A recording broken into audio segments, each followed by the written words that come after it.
Group captain Janakiram ಅವರನ್ನು ಕೇಳಬೇಕಾಗಿರೋದು ಒಂದು ವಿಚಾರ ಇದೆ ಸರ್. ಈಗ ಆಪರೇಷನ್ ಸಿಂಧೂರ್ ನಡೀತಾ ಇದ್ದಂಥ ಸಂದರ್ಭದಲ್ಲಿ ಟರ್ಕಿ ಪಾಕಿಸ್ತಾನಕ್ಕೆ ಬೇಕಾದಂಥ ಸಪೋರ್ಟನ್ನು, ಡ್ರೋನ್ ಸಪೋರ್ಟು, ಉಪಕರಣಗಳು, ಶಸ್ತ್ರಗಳನ್ನು ಒದಗಿಸುವಂಥ ಕೆಲಸವನ್ನು ಮಾಡಿತು. ಇಲ್ಲೂ ಕೂಡ ಒಂದು ವೇಳೆ ಚೀನಾನೋ ರಷ್ಯಾನೋ ಇರಾನ್ಗೆ ಬೇಕಾದಂಥ ಯುದ್ಧೋಪಕರಣಗಳನ್ನು ಒದಗಿಸಿದರೆ ಆಗ ಪರಿಸ್ಥಿತಿ ಏನಾಗುತ್ತೆ? ಒಬ್ಬ ಸೈನಿಕನಾಗಿ ತಾವು ಹೇಳೋದು ಅಂತಾದರೆ ಒದಗಿಸುತ್ತೆ. ಈಗ ಡ್ರೋನ್ಗಳನ್ನು ಸಪ್ಲೈ ಮಾಡುತ್ತೆ, ಮಿಸೈಲ್ಗಳನ್ನು, ಸಣ್ಣ ಪ್ರಮಾಣದ ಮಿಸೈಲ್ಗಳನ್ನು ಯಾವುದನ್ನು ಟ್ರಾನ್ಸ್ಪೋರ್ಟಬಲ್ ಮಾಡಲಿಕ್ಕೆ ಸಾಧ್ಯ ಲ್ಯಾಂಡಿಂದ ಅವನ್ನು ಮಾಡುತ್ತೆ. ಆದರೆ ಏರ್ ಸುಪೀರಿಯಾರಿಟಿ ಇಲ್ಲದೆ ಯುದ್ಧ ಗೆಲ್ಲೋದಕ್ಕೆ ಸಾಧ್ಯ ಇಲ್ಲ. ಈಗ ಕಂಪ್ಲೀಟ್ ಏರ್ ಸುಪೀರಿಯಾರಿಟಿ ಏನಿದೆ ಅಮೇರಿಕಾ ಮತ್ತು ಇಸ್ರೇಲ್ ಕೈಯಲ್ಲಿದೆ. ಎಲ್ಲಿ ಬೇಕಾದ್ರೆಲ್ಲ ಹಾರಾಡ್ಬೋದು ಅವರು ಇರಾನ್ನಲ್ಲಿ. ಅವ್ರಿಗೆ ವಿಮಾನಕ್ಕೆ ಹೊಡೆಯುವಂಥ ತಾಕತ್ತು ಇಲ್ಲ ಇರಾನ್ನಲ್ಲಿ. ಇವರು ಏನಿದ್ರು ರಿಸೀವಿಂಗ್ ಡಿಫೆನ್ಸಿವ್ ಆ್ಯಕ್ಷನ್ನು ಮತ್ತು ತಮ್ಮ ಹತ್ರ ಇರೋ ಮಿಸೈಲನ್ನು ಮುಗಿದೋಗುತ್ತೆ, ಅದು ಕ್ವಾಂಟಿಟಿ ಲಿಮಿಟೆಡ್. ಆಮೇಲೆ ಈ ದೇಶಗಳು ಏನು ಕೊಲ್ಲಿ ದೇಶಗಳು ಅಂತ ನಾವು ಕರಿತೀವಿ, ಈ ಎಲ್ಲ ದೇಶಗಳು ಯಾಕೆ ಯುದ್ಧ ಬೇಗ ಮುಗಿದೋಗುತ್ತೆ ಅಂದರೆ ಯಾರು ಸೆಲ್ಫ್ ಡಿಪೆಂಡೆಂಟ್ ಇಲ್ಲ. ಅಂದರೆ ನಮಗೆ ನಾವು ನಮ್ಮ ದೇಶದಲ್ಲ ಎಲ್ಲ ವಸ್ತುಗಳನ್ನು ಬಳಸಬೇಕು, ಬೇರೆ ಹೊರಗಡೆಯಿಂದ ತರಿಸ್ಬಾರ್ದು ಅಂತ ನಾವು ಇಂಡಿಯಾದವರು ಹೇಳ್ಬೋದು. ಆದರೆ ಅವ್ರು ಹೇಳಲಿಕ್ಕೆ ಸಾಧ್ಯ ಇಲ್ಲ. ಅಲ್ಲಿ ತೈಲ ಒಂದು ಬಿಟ್ಟರೆ ಇವನು ಉಪ್ಪು ಇಂಪೋರ್ಟ್ ಮಾಡ್ಕೋಬೋದು. ಅವರು ಸುತ್ತಮುತ್ತ ಉಪ್ಪಿದ್ರು ಆ ಸ್ಥಿತಿನಲ್ಲಿರುವಂಥ ದೇಶ ಅದು. ಒಂದು ವಾರ ಆದಮೇಲೆ ಅವರಿಗೂ ಆಹಾರ ಬೇಕು, ತರಕಾರಿ ಬೇಕು, ಎಲ್ಲವೂ ಬೇಕು.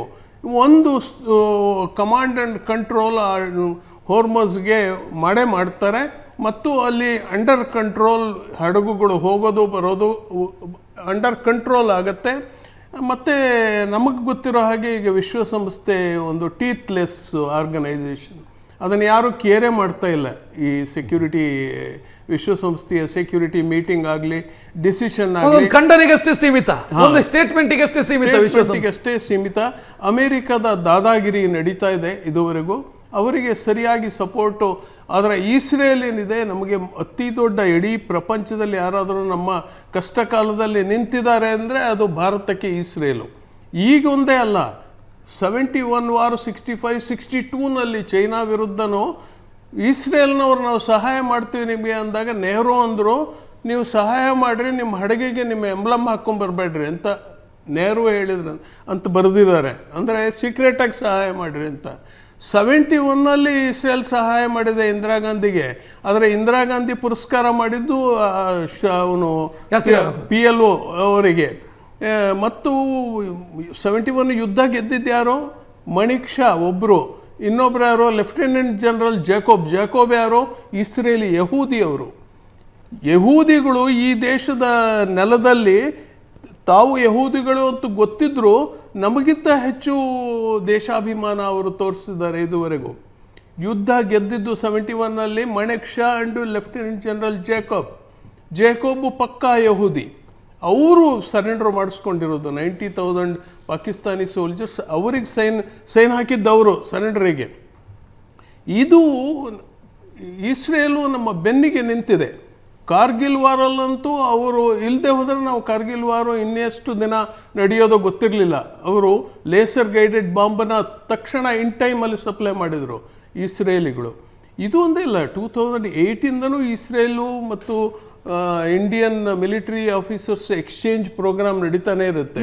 ಇಸ್ರೇಲಿ ಡಿಫೆನ್ಸ್ ಆಫೀಸರ್ಸು ಇಲ್ಲಿ ಬಂದು ಇಲ್ಲಿ ಟ್ರೈನಿಂಗ್ ತೊಗೊಳ್ತಾರೆ, ಇಲ್ಲಿಂದ ಅಲ್ಲಿ ವಿಸಿಟ್ ಕೊಡ್ತಾರೆ. ಇದು ಸೀಕ್ರೆಟಾಗಿ ಮೊದಲಿಂದನೂ ನಡೀತಾರೆ ಇದೆ. ಓಪನ್ ಆಗಿ ಸ್ಟಾರ್ಟ್ ಆಗಿದ್ದು 2017, ಯಾವಾಗ ಮೋದಿ ಫಸ್ಟ್ ಟೈಮ್ ವಿಸಿಟ್ ಮಾಡ್ತಾರೆ ಇಸ್ರೇಲನ್ನು, ಆವಾಗ it is the official stamp. ಅದುವರೆಗೂ ತಾವು ಹೇಳೋದಕ್ಕೆ ಹೊರಟಿರೋದು ಇಸ್ರೇಲ್ ಅನ್ನ ಬಿಟ್ಟು ಬಿಡೋದಕ್ಕೆ ಸಾಧ್ಯನೇ ಇಲ್ಲ. ಇಡೀ ಪ್ರಪಂಚದಲ್ಲಿ ನಾವು ರಷ್ಯಾ ಬರಲಿಲ್ಲ ಅಂದ್ರೂ ಇಸ್ರೇಲ್ ಬಂದೇ ಬರುತ್ತೆ ನಮ್ಮ ಬೆನ್ನಿಗೆ. ಫಸ್ಟ್ ಫ್ರೆಂಡ್ ಯಾರಾದರೂ ಭಾರತಕ್ಕಿದ್ರೆ ಅದು ಇಸ್ರೇಲ್. ಅದೇ ರೀತಿ ನಾವು ಇರಾನಿನ ಋಣ ತಿಂದಿದ್ದೀವಿ, ಉಪ್ಪು ತಿಂದಿದ್ದೀವಿ. ಏಕೆಂದರೆ ನಮ್ಮ ಅಕ್ಕಿ ಅವರು ತಿಂತಾರೆ, ಅವರ ಡ್ರೈ ಫ್ರೂಟ್ಸ್ ಎಲ್ಲ ನಾವು ತಿಂತೀವಿ. ಇದು 100 ವರ್ಷಗಳಿಂದ ನಡೆದು ಬಂದ ಬಾಂಧವ್ಯ. ಅಲ್ಲಿ ಜನ ಶಿಯಾಗಳು ಇಲ್ಲಿದ್ದಾರೆ ರೆಪ್ರೆಸೆಂಟೇಟಿವ್. ನಮ್ಮ ಗಾಂಧಿ ಹಾಸ್ಪಿಟಲ್ ಅಲ್ಲಿ ಓಪನ್ ಆಗುತ್ತೆ ಇಂಡಿಯಾ ದುಡ್ಡಿನಿಂದ. ಟೆಹರಾನಲ್ಲಿ ಅಟ್ಯಾಕ್ ಆಯ್ತದು. ಅದೇ ರೀತಿ ಅವರು ಬಂದು ಖೊಮೈನಿ ಇಲ್ಲಿ ನಮ್ಮ ಅಲಿಪುರದಲ್ಲಿ ಲಕ್ನೋದಲ್ಲಿ ಹಾಸ್ಪಿಟ್ಲ್ ಓಪನ್ ಮಾಡ್ತಾರೆ ಅವ್ರ ದುಡ್ಡಿಂದ, ಇರಾನ್ ದುಡ್ಡಿನಿಂದ.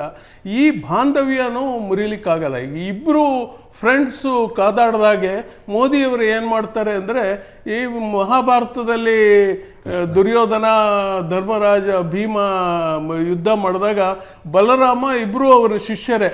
ಬಲರಾಮ ಏನು ಮಾಡ್ತಾನೆ, ಗದೆ ತೊಗೊಂಡು ತೀರ್ಥಯಾತ್ರೆಗೆ ಹೋಗ್ಬಿಡ್ತಾನೆ, ನಮ್ಗೆ ಯಾವ ತಂಟೆ ಬೇಡ, ಇಬ್ಬರು ಶಿಷ್ಯರು. ಈ ಸ್ಥಿತಿ ಭಾರತಕ್ಕಿದೆ.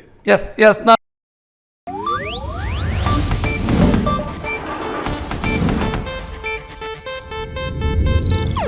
ಇದು ಏಷ್ಯಾನೆಟ್ ನ್ಯೂಸ್ ನೆಟ್ವರ್ಕ್ ಪ್ರಸ್ತುತಿ.